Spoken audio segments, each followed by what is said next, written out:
Are you going places or left behind without a travel companion? Listen to how you can travel more independently. Dr. Mary Travelbest will bring you the best tips and her travel mistakes so you can benefit. Welcome to Dr. Mary Travelbest's Independent Travel Guide. This is for those who travel, who want to travel, and especially for those who want to travel independently. I've been traveling independently since 1972 and soon to release a second guidebook on the independent travel spectrum.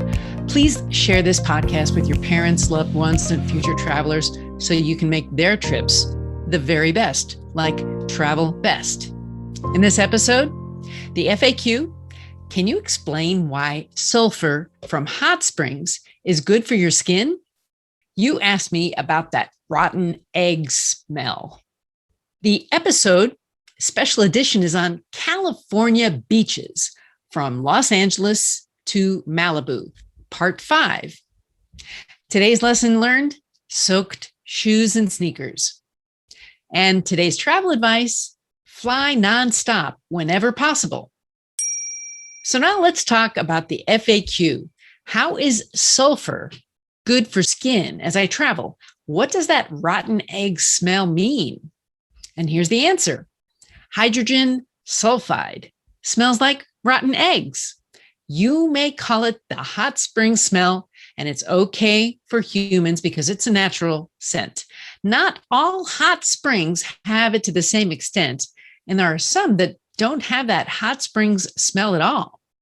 Sulfur helps dry out the surface of your skin to help absorb excess oil that may contribute to acne breakouts. It also dries out dead skin cells to help unclog your pores. There are several different varieties of sulfur, including green sulfur, white sulfur, and iron sulfur. Seek medical advice if you have further questions. In Beitou, Taiwan hot springs, this was one of the largest hot spring spa in Asia. In Japan's Hokkaido's most popular spa town, Hell Valley, black sulfur waters provide minerals to thermal bathers. In Moccasin Springs in Hot Springs, South Dakota, that was a treat. I've also been to some great hot springs in Palm Springs and Luchon, France. So see the show notes for more details on minerals and springs. And DM me your favorite hot springs, if you will. Today's episode, special edition, is on California beaches from Los Angeles to Malibu. Now, this is part 5 in our series. Early one morning, I took a road trip to LA and Malibu, California, and spent 2 days exploring the beaches. Here are a few of my discoveries, and if you like this, you can go back and find episodes 1 through 4 in the listings, Special Beaches of California. My first visit originally to this area was in August 1977, right after Elvis died. So I remember the date as it was a moment in time. Also, that day I had been sick from drinking a fruit juice in Mexico, and I was whistled at by randy truck drivers in Los Angeles, which was unnerving. My next visit was much better. That was in 1982 when I visited Gladstone's restaurant on the corner of Sunset and Coast Highway on the beach with some of my Aussie pals. This restaurant is a classic, and it's been there since 1972, and I've been back. So here are some things to see on your next visit to the beaches of Los Angeles and Malibu. We'll start with the Isidore B. Dockweller State Beach, which is just north of Manhattan Beach. It's close to LAX, the largest airport in the region, so you'll have plenty of plane landings and takeoffs to here, but you'll also find parking, showers, and plenty of beach activities like picnics, swimming, and biking. It's managed by the County of Los Angeles, even though it's a state beach of California. The next beach north is Marina del Rey in LA, also called Mother's Beach. Lifeguards will monitor your swimming 5 days a week in the summer. To the west is Santa Monica Bay and the Venice Beach area, where you can launch a kayak. It's a surf-free sheltered beach. Parking is costly, and the bathrooms could be a little bit dirty.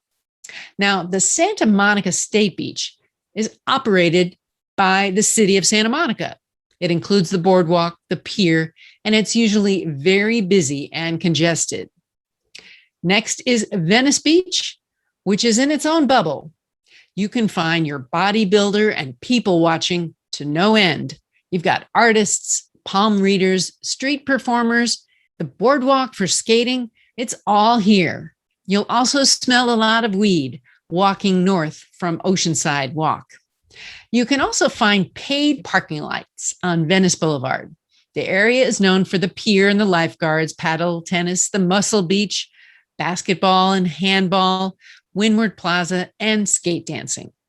Our next stop is Will Rogers State Beach with sunbathing, swimming, and snorkeling. You're going to see 3 miles of beach frontage, making for a large beach area. There's a bike and pathway and limited access for disabled, but you can check on that for all parks. Sunset Point Beach is next to the north in Will Rogers State Park at the northern section. LA County Beach, got to pay to park. There's a guard at the gate. You can play volleyball too. There's some private homes nearby and private parking lot. It's expensive, and you'll also notice some fire damage. The geography changes here a bit, and the oceans now are south-facing instead of west. You're going to see Topanga County Beach. It's the first main beach in Malibu. You can swim, fish, and scuba dive here. Restrooms and showers are here. Then there's Las Tunas County Beach. It's quieter, and you can fish or scuba dive. There's fewer crowds here. And the Malibu Surf Rider, an LA County beach with a lagoon and pier and 22 acres of wetlands, a mile of beach, and fishing from the pier. You've got limited swimming. Park in the lot or on the street or take the bus. Now let's go to some Malibu beaches. 21 miles of coastline. The Robert H. Meyer Memorial State Beach is 3 different beaches, the best being El Matador State Beach. Now that's not a county beach, so you can get there as early as you want, like around 8 o'clock, and you'll love it. It was empty when I arrived early on a Saturday morning. And there's a small parking lot and street parking on Pacific Coast Highway, also PCH or Highway 1. Bring a blanket for picnics. Slow down or you'll miss it. The stairs to the beach, there's about 50 of them, and it's steep and rocky. So don't do this unless you're a good walker. There's no dogs, no concessions. There's some porta potties, about 50 parking spots, no alcohol. There's residential nearby. But there are some unusual rock formations, which I think you really like. The other 2 beaches are La Piedra and El Pescador. Those are also open from 8 a.m. to sunset. So little tip, don't swim close to the rocks, but you can stroll, sunbathe, and catch great sunset views. Now there's Lake Chuza Beach. It's not very well known. It's in Malibu, but it's got a photo spot. Parking available on Broad Beach Road. Don't block any driveways. Public access routes are yours, so ignore signs that say you can't walk there. Malibu's got some great broad sand frontage road, free parking beach access, where bikers, strollers, walkable, learning to surf. You can see homes on the beach. You can see Bentleys and Porsches. It's a residential area.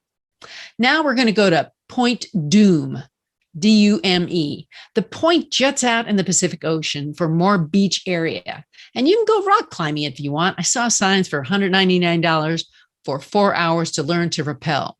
I hiked up the mountain on the path and saw markers for the Chugash Indians. These were 19th and 20th century sailing ships. Beautiful wildflowers and great views. You could go scuba diving here. And it's famous for a photo spot. There's a lot to do here. The next is Zuma Beach. You'll love Zuma if you can only go to one beach in LA. It's past Point Dume to the west. It's for surfers, rip currents and colder water temperatures, plus white sand beaches.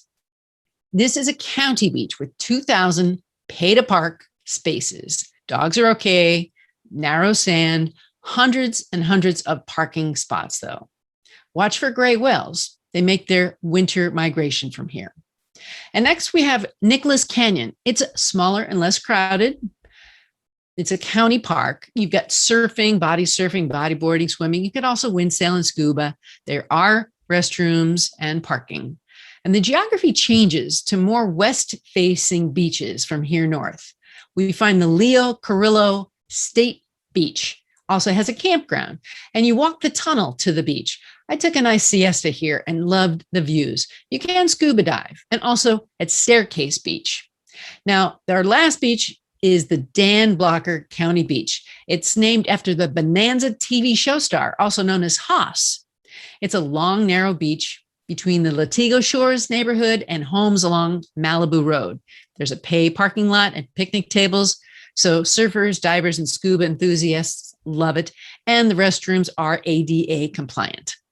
So our next episode will take us north from Malibu, and we'll look at Mugu Beach and others from Oxnard to Santa Barbara. So stay tuned for that. Let's get into some lessons learned right now.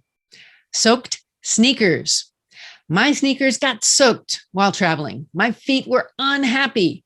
If your shoes get wet and you need to dry them out, unlace them and they'll dry faster. One tip I learned later is to use a hairdryer. I should have bought a new pair of sneakers on that trip. That's a souvenir I would have treasured with every step. And now for some travel advice. Fly nonstop whenever possible. Take nonstop flights whenever you can. Always check in 24 hours in advance of your flights and get to the airport 30 minutes before it's suggested. You will cut your stress by a lot. Today, I want to bring meaning to your travel, so send me your travel tip.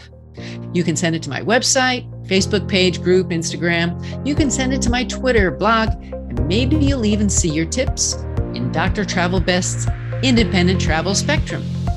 What's on your travel bucket list? Tell the doctor and her team of women who travel the world seeking the very best. Dr. Travelbest, that is.